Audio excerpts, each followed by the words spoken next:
Hello guys, in this video, we will show you the 5 best muscle cars. Before continuing to watch, don't forget to like and subscribe.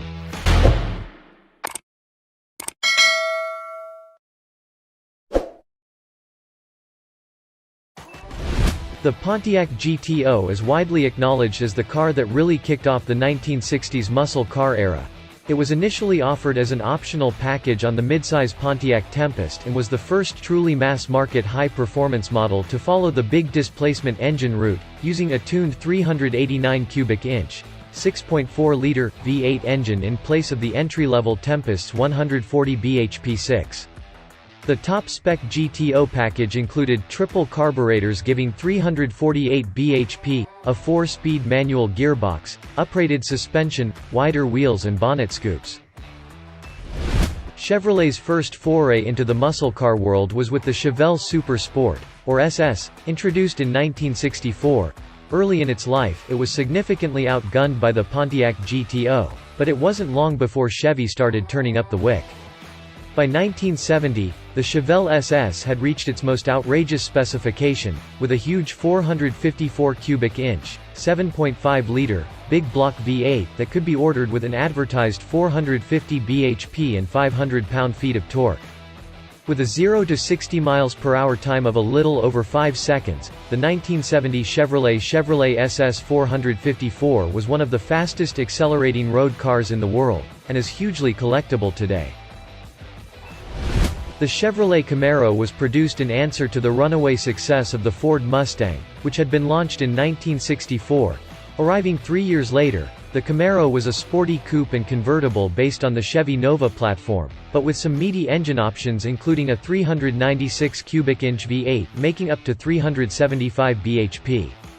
There were racy RS and SS option packs that included a blacked-out grille with concealed headlamps, simulated air intakes and bumblebee striping, but performance purists could opt for the Z28 package, which added serious chassis mods designed for racing versions. The Z28 goodies included disc brakes at the front, a heavy-duty 4-speed manual transmission, upgraded suspension and racing stripes. It came as standard with a lighter-weight 302 cubic inch, 5.0-liter, small block V8 making 290 bhp, but could also be ordered with a 396 cubic inch, 6.5-liter, big block. The Oldsmobile 88 hit showrooms in 1949, and might have been fairly unremarkable had Oldsmobile's engineers not fitted it with a powerful V8 engine originally destined for its bigger saloon cars. That's the reason many muscle car fans deem the Rocket 88 to be the first of the muscle car breed, although in spite of its high-tech for the time high-compression V8, the performance was hardly earth-shattering by later muscle car standards. The 303 cu-inch, 5.0-liter, Rocket V8 produced around 140 bhp, but that was enough in 1949 to make the relatively compact and lightweight 88 a force to be reckoned with on the NASCAR race circuit. It won 6 out of 9 races in its first year of competition, and is a worthy addition to any muscle car Hall of Fame. The Ford Mustang pony car took the U.S. by storm in 1964, selling 2 million examples in its first 2 years for production. In spite of its sporty two-door styling, most of its underpinnings came from more mundane Ford saloon cars, and the most popular engines were asthmatic straight sixes.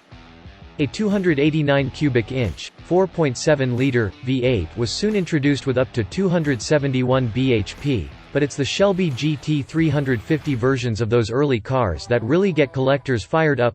Painted in trademark Wimbledon white with blue stripes along the sill panels, the cars were uprated by legendary Le Mans 24 Hours winning driver, and AC Cobra originator Carroll Shelby, as well as a power hike to 306 bhp. The Mustang GT 350 featured a side-exiting exhaust system, uprated brakes and suspension, and had a spare wheel mounted where the rear seat should go, making it eligible for sports car racing.